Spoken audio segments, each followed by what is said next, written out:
નમસ્કાર મિત્રો, તાજેતરમાં ભારતનું સૌથી પ્રદૂષિત શહેર એટલે ભારતની રાજધાની દિલ્હી. તો આપણે આ પ્રદૂષણ વિશે આજે માહિતી મેળવશું. ભારતમાં એક્યુઆર લેવલ દિલ્હીના અમુક ભાગમાં આ લેવલ 1500+ થઈ ચૂકેલું છે. તો આ એક્યુઆર એટલે શું? એક્યુઆરનો મતલબ થશે એર ક્વોલિટી ઇન્ડેક્સ. હવે આ એર ક્વોલિટી ઇન્ડેક્સ એમાં અમુક ક્ષેત્ર, દિલ્હીના અમુક ક્ષેત્રમાં આ ઇન્ડેક્સ એનો નંબર 1500+ થયેલો છે. તો સામાન્ય રીતે એક્યુઆઈ કેટલા લેવલ સુધી હોય તે હવા શુદ્ધ હોય અને એના પછી એ ખતરનાક અને ઇમરજન્સી લેવલ સુધી જઈ શકીએ. તો એક્યુઆઈ વિશેની માહિતી આપણે આ વિડીયોમાં મેળવશું. સાથે સાથે જોઈએ પ્રદૂષણ વધવાથી સામાન્ય નાગરિક ઉપર શું અસર થાય તેના વિશે પણ અભ્યાસ કરીએ. પાછળ તમે જોઈ શકો દિલ્હી એર ક્વોલિટી ઇન્ડેક્સ. ચલો એના વિશે માહિતી મેળવીએ. અહીંયા આગળ તમે ન્યૂઝપેપર જોઈ શકો. ન્યૂઝપેપરમાં એવું લખેલું છે કે દિલ્હીમાં કેટલાક ભાગમાં એક્યુઆઈ લેવલ 1500+ થયેલું છે. પણ આ એક્યુઆઈ એટલે શું? તમે સારી રીતે જો એક્યુઆઈ જાણતા હોય, એક્યુઆઈનો મતલબ જાણતા હોય તો તમને ખબર પડશે કે એક્યુઆઈ એ 1500+ જવાથી કયા કયા નુકસાન થાય તે. દિલ્હીમાં પ્રદૂષણ ખતરનાક સ્તરે સુપ્રીમ ખફા. એટલે અહીંયા આગળ સુપ્રીમ કોર્ટ અને દિલ્હીની સરકારનો આમનો સામનો થયેલો છે દિલ્હીના પ્રદૂષણ મામલે. એના વિશે માહિતી આપણે આગળ જોઈએ. સાથે જોઈએ વોટ ઇઝ એક્યુઆઈ. એક્યુઆઈ એટલે શું? એક્યુઆઈનો મતલબ થશે air quality index. Air quality ઇન્ડેક્સની મદદથી આપણે માપી શકીએ કે હવામાં કેટલું પ્રદૂષણ છે તે. હવે એના વિશેની વધુ માહિતી આગળ જોઈએ. ચલો, એક્યુઆઈ એટલે શું? તો એર ક્વોલિટી ઇન્ડેક્સ, વાયુ ગુણવત્તા સૂચકાંક. દિલ્હીની હવા 49 સિગારેટના ધુમાડા જેટલી પ્રદૂષિત છે. દિલ્હીની હવા 49 સિગારેટના ધુમાડા જેટલી પ્રદૂષિત છે. 18મી તારીખે બપોરે દિલ્હીમાં એક્યુઆઈનું માપ એ 978 પર હતું, જે માનવ જીવન માટે ખતરનાકમાં ખતરનાક માનવામાં આવે છે. એક્યુઆઈ એટલે એર ક્વોલિટી ઇન્ડેક્સનું માપ કેટલું હતું? 978 પર હતું. દિલ્હીના અમુક વિસ્તારમાં એક્યુઆઈ 1500 પાર. એટલે સામાન્ય રીતે એક્યુઆઈનું જે માપ છે એ 500ની ઉપર જાય તો એને ખતરનાક ઇમરજન્સી તરીકે ઓળખવામાં આવે છે. જ્યારે દિલ્હીના અમુક વિસ્તારમાં એક્યુઆઈ કેટલું 1500 પાર હતું. દિલ્હીમાં સોમવારે ગ્રેપ 4નો અમલ કરવામાં આવ્યો. ગ્રેટેડ રિસ્પોન્સ એક્શન પ્લાન એટલે પ્રદૂષણ વધવાને કારણે આનો અમલ કરવામાં આવશે. એટલે સામાન્ય રીતે જે દિલ્હીની બહારથી જે સાધનો આવતા હોય ડીઝલ અને પેટ્રોલના, કે જેનાથી પ્રદૂષણ વધવાની સંભાવના હોય તે સાધનો ઉપર રોક લગાવવામાં આવશે. એક્યુઆઈ 300થી 400 સુધી પહોંચે ત્યારે ગ્રેપ 4નો અમલમાં મૂકવું જોઈએ. પણ અહીંયા આગળ જુઓ એક્યુઆઈ કેટલો 1500 પાર થયું પછી આને અમલમાં મૂકવામાં આવ્યું, જેના કારણે સુપ્રીમ કોર્ટ અને દિલ્હીની જે સરકાર જે આમને સામને છે. એલએનજી અને BSVI ડીઝલ અને ઇલેક્ટ્રિક વાહનો સિવાય બીજા વાહનોને દિલ્હીમાં પ્રવેશ માટે પ્રતિબંધ કરવામાં આવ્યો. દિલ્હીની બહાર રજીસ્ટર થયેલા તમામ વાહનો પર પ્રતિબંધ. દિલ્હીની બહારના જે વાહનો હોય રજીસ્ટર થયેલા એ તમામ વાહનોને દિલ્હીમાં આવવામાં પ્રતિબંધ. ધોરણ 12 સુધીની સ્કૂલો બંધ કરાઈ. ઓનલાઈન શિક્ષણ માટે સુપ્રીમ કોર્ટનો આદેશ. 1થી 12 સુધીના બધા તમામ ધોરણોની સ્કૂલો બંધ અને ઓનલાઈન શિક્ષણ માટે સુપ્રીમ કોર્ટે આદેશ જાહેર કર્યો. અને ડૉક્ટરની સલાહ પ્રમાણે ઘરની બહાર પણ ન નીકળી શકાય તેવું વાતાવરણ ઊભું થયેલું છે. એટલે કે સામાન્ય લોકડાઉન જાહેર કરેલું છે. લંડનમાં 1952માં એક્યુઆઈનું માપ 500ની પાર થયું હતું ત્યારે 10થી 15 હજાર લોકોના મૃત્યુ થયા હતા. ક્યારે? 1952. અમેરિકાની એક્યુઆઈ સિસ્ટમમાં આ સ્તર ભાગ્યે જ 500 કરતો ઉપર જાય છે, જે ખતરનાક છે.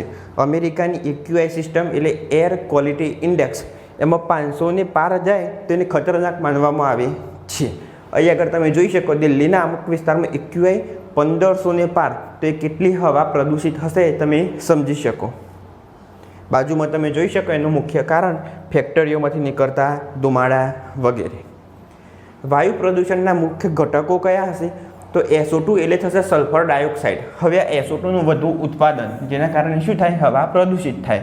તો કોલસો અને તેલ બળવાથી SO2 ઉત્પન્ન થાય. નીચે જોઈએ CO2 એટલે કાર્બન ડાયોક્સાઇડ. દિલ્હી એ ભારતની રાજધાની છે, તે વાહન વ્યવહારનું વધારે હોય એટલે આગળ વાહનોના એન્જિનમાંથી નીકળતો ધુમાડો એટલે કાર્બન ડાયોક્સાઇડ. પછી જોઈએ NO2 એટલે નાઇટ્રોજન ડાયોક્સાઇડ.